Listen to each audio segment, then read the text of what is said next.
Assalamualaikum warahmatullahi wabarakatuh. Kami dari kelompok 2 akan mempresentasikan mengenai komponen-komponen belajar mengajar yang akan disampaikan oleh Rizky Ailulia, Putri Syafa, Kemina, Juyina Isnaina, Muhammad Rizal Muhaimin, dan Almira Azmi Hadiningrum. Selamat menonton dan jangan lupa difahami ya teman-teman. Terima kasih.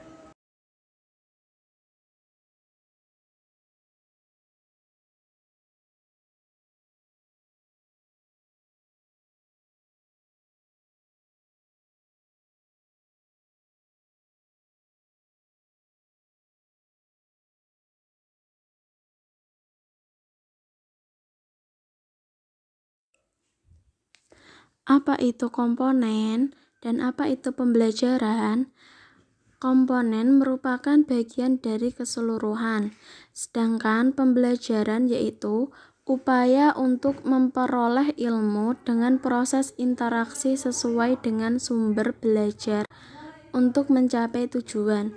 Jadi, komponen pembelajaran adalah kesesuaian dan kecocokan hubungan antara bagian-bagian dalam proses mental dan fisik yang dilakukan oleh pendidik dan peserta didik untuk mencapai tujuan yang akan dicapai.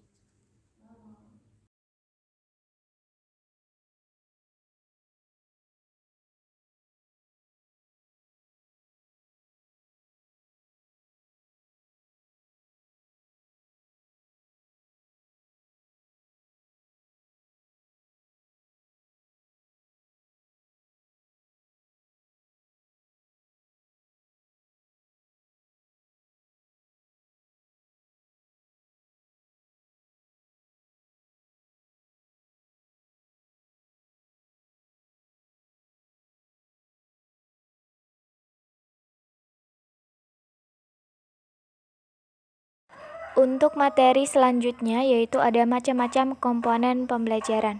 Yang pertama, tujuan pembelajaran. Standar kompetensi dan pemilihan strategi yang tepat akan mengarahkan proses pembelajaran yang baik. Untuk komponen yang kedua ada peserta didik, orang yang menerima pengaruh dari seseorang atau sekelompok orang yang menjalankan kegiatan pendidikan. Yang ketiga ada pendidik, orang yang bertanggung jawab mencerdaskan kehidupan anak didik. Yang keempat ada bahan ajar, segala bentuk bahan yang digunakan untuk membantu guru dalam melaksanakan kegiatan belajar mengajar di kelas. Yang kelima ada metode, suatu cara yang digunakan pendidik untuk menyampaikan materi. Yang keenam, media, alat dan bahan yang dapat digunakan untuk kepentingan pembelajaran.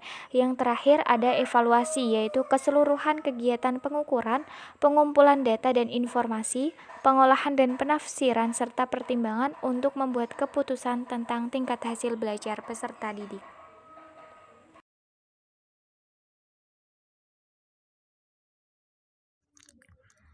Hubungan antara komponen pembelajaran. Dalam komponen pembelajaran meliputi komponen tujuan, siswa, guru, materi, metode, media, dan evaluasi. Dari beberapa komponen yang terdapat dalam pembelajaran, satu dengan yang lain saling berkaitan dan berinteraksi. Komponen-komponen pembelajaran merupakan aspek yang saling membutuhkan. Pembelajaran tidak akan terlaksana dengan baik tanpa adanya komponen pembelajaran. Dan komponen pembelajaran memiliki hubungan yang erat satu sama lain tanpa dapat dipisahkan. Proses pembelajaran dapat berjalan secara lancar, efektif, dan efisien berkat adanya interaksi yang positif dan produktif antara berbagai komponen yang terkandung dalam sistem pengajaran tersebut. Di sini, guru sebagai ujung pelaksanaan kegiatan di lapangan dan sangat menentukan dalam keberhasilan pencapaian tujuan pendidikan. Guru tidak hanya berfungsi sebagai pelaksana kurikulum, tetapi Guru juga berperan serta dalam pengembangan kurikulum. Guru juga membuat desain pembelajaran dengan mempertimbangkan kemampuan peserta didik, tujuan, teori, karakteristik, metode, dan media yang digunakan, dan unsur lain sebagai penunjang. Kemudian, dilaksanakan pembelajaran yang dilakukan guru dan peserta didik. Setiap guru dituntut memahami setiap metode yang akan dijalankan. Maka dari itu, jika ada salah satu komponen yang bermasalah, maka proses belajar mengajar tidak akan berjalan.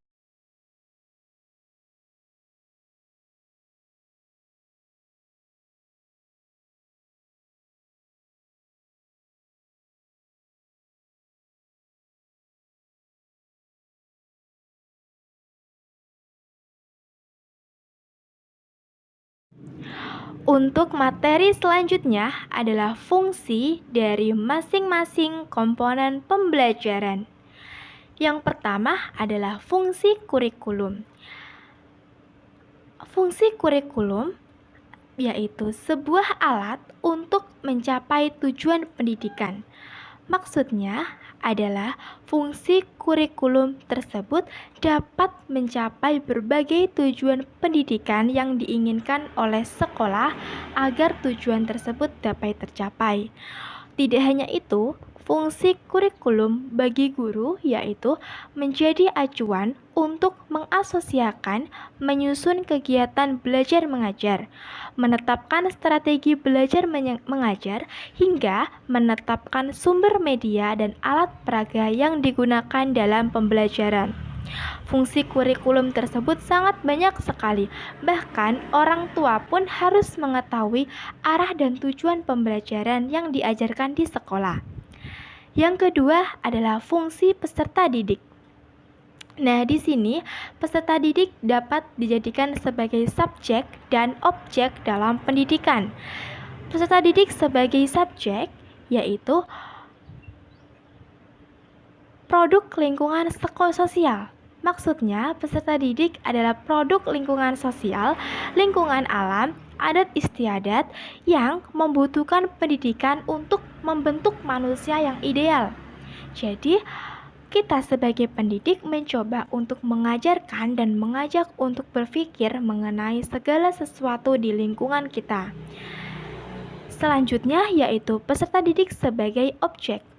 Nah, peserta didik sebagai objek merupakan objek pendidikan yang dapat dilihat dari sifat peserta didik tersebut sebagai makhluk sosial. Yang ketiga adalah fungsi guru, yaitu untuk merencanakan dan melaksanakan proses pembelajaran. Jadi, guru merupakan orang yang paling bertanggung jawab terhadap perkembangan dan kematangan aspek rohani dan jasmani anak. Secara umum, guru itu orang yang memberikan ilmu pengetahuan, pengalaman, keterampilan, dan lain-lain, baik di lingkungan keluarga, masyarakat, maupun di sekolah. Yang keempat adalah fungsi metode. Nah, metode tersebut sangat berpengaruh karena sebagai alat untuk memotivasi ekstrinsik dalam mencapai tujuan. Nah, apa sih maksud dari fungsi metode? Jadi, fungsi metode tersebut dapat dijadikan sebagai strategi pembelajaran. Kira-kira strategi pembelajaran apa nih yang cocok untuk karakteristik siswa tersebut? Lalu fungsi metode tersebut juga dapat sebagai alat untuk mencapai tujuan. Yang kelima adalah fungsi materi sebagai bahan pembelajaran. Nah, untuk menambah pengetahuan, kemampuan, pengalaman pembelajaran pada siswa. Jadi, materi tersebut dapat mengembangkan atau menumbuhkan atau menambah pengetahuan, kemampuan, pengalaman belajar siswa. Tidak hanya itu, materi juga sebagai sarana mengembangkan diri dan meningkatkan keterampilan. Bahkan dapat membangun asesmen diri dan dapat memperoleh hasil pembelajaran yang akan dicapai. Selanjutnya adalah fungsi media. Nah, media sendiri dapat digunakan sebagai sumber belajar yang berkaitan dengan simbol, tanda kata, bahkan istilah. Jadi media tersebut dapat memanipulasi kemampuan memuat kembali sebuah objek dengan berbagai cara. Dapat berperan sebagai semantik atau berkaitan dengan simbol. Dapat pula berkaitan dengan distributif, yaitu mempergunakan untuk proses belajar. Bahkan, media pembelajaran ini dapat berperan sebagai psikologi, yaitu di mana memiliki fungsi perhatian, afektif, kognitif, imajinatif, dan motivasi. Untuk yang terakhir, tepatnya adalah fungsi evaluasi, yaitu untuk mengetahui kemajuan dan perkembangan setelah mengalami kegiatan belajar.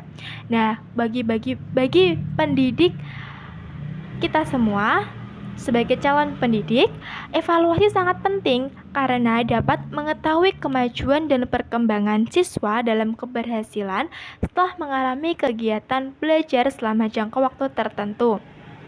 Tidak hanya itu, sebagai calon pendidik juga kita dapat mengetahui sampai mana sih tingkat keberhasilan program belajar. Bahkan fungsi evaluasi ini bisa menjadi keperluan pada bimbingan dan konseling karena hasil belajar dalam evaluasi dapat menjadi informasi terkait kompetensi siswa. Maka dari itu, fungsi evaluasi ini sangat menunjang dalam keperluan perkembangan dan perbaikan kurikulum sekolah yang bersangkutan. Selanjutnya yaitu materi tentang penerapan komponen dalam pembelajaran. Yang pertama, penerapan komponen dalam pembelajaran siswa. Pembelajaran yang dirancang berdasarkan karakteristik siswa secara individual. Yang kedua, penerapan komponen dalam pembelajaran guru ialah menyiapkan sumber belajar dalam rangka menguasai materi pembelajaran yang ditargetkan dalam kurikulum.